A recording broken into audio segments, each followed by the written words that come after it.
Assalamualaikum warahmatullahi wabarakatuh. Apa kabar semuanya? Semoga semuanya sehat-sehat saja ya, dan dilindungi oleh Allah Subhanahu wa Ta'ala. Pada kesempatan kali ini, kita akan belajar ilmu fikih dengan tema kurban.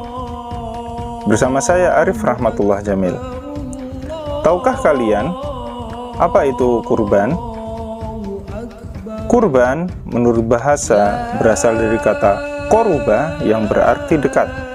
Sedangkan menurut syariat, kurban berarti hewan yang disembelih dengan niat beribadah untuk mendekatkan diri kepada Allah Subhanahu wa Ta'ala dengan syarat-syarat dan waktu tertentu. Hukum kurban. Pada dasarnya hukum kurban adalah sunnah muakkad, sebagaimana pendapat jumhur ulama atau sebagian besar ulama. Hal ini didasarkan pada sabda Rasulullah SAW, "Umirtu bin nahri wa huwa sunnatun lakum," rawahu Tirmidzi. Aku diperintahkan berkurban dan kurban itu sunnah bagimu. Kemudian menjadi wajib ketika kurban itu dinadarkan.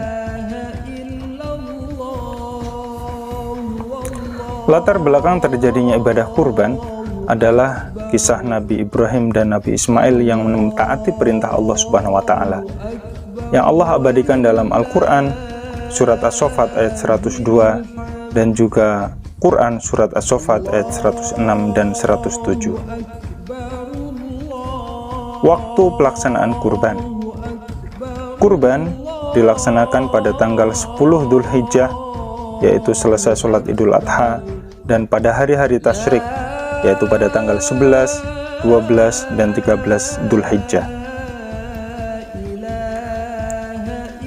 Macam-macam dan umur hewan kurban. Hewan ternak yang dapat dijadikan hewan kurban diantaranya adalah kambing, domba yang berumur sekurang-kurangnya adalah 1 tahun, unta yang sekurang-kurangnya berumur 5 tahun, sapi dan kerbau yang sekurang-kurangnya berumur 2 tahun.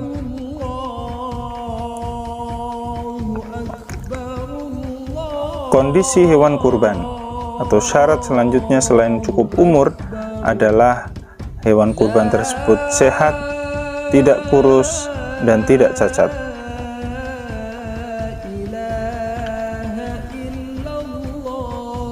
Pemanfaatan daging kurban.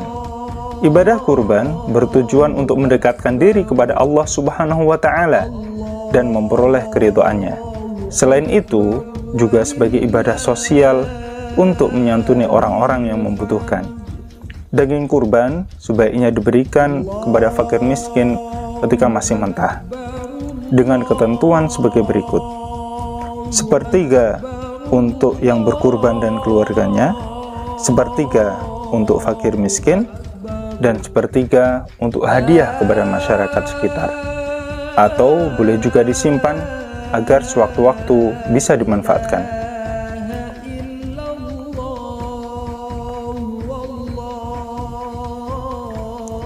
Hikmah berkurban, baik bagi orang yang berkurban, bagi penerima daging kurban, maupun bagi kepentingan umum. Hikmah bagi orang yang berkurban, yang pertama adalah dapat menambah kecintaan kepada Allah. Kedua, menambah keimanan dan ketakwaannya. Ketiga, menunjukkan rasa syukur. Keempat, mewujudkan tolong-menolong. Kemudian hikmah bagi penerima daging kurban, yang pertama dapat menambah keimanan dan ketakwaan, dan yang kedua bertambah semangat dalam hidupnya. Dan yang terakhir, hikmah bagi kepentingan umum. Yang pertama, dapat memperkokoh tali persaudaraan antar sesama, dan yang kedua dapat menumbuhkan dan meningkatkan kesadaran beragama. Demikian penjelasan tentang kurban. Terima kasih dan semoga bermanfaat.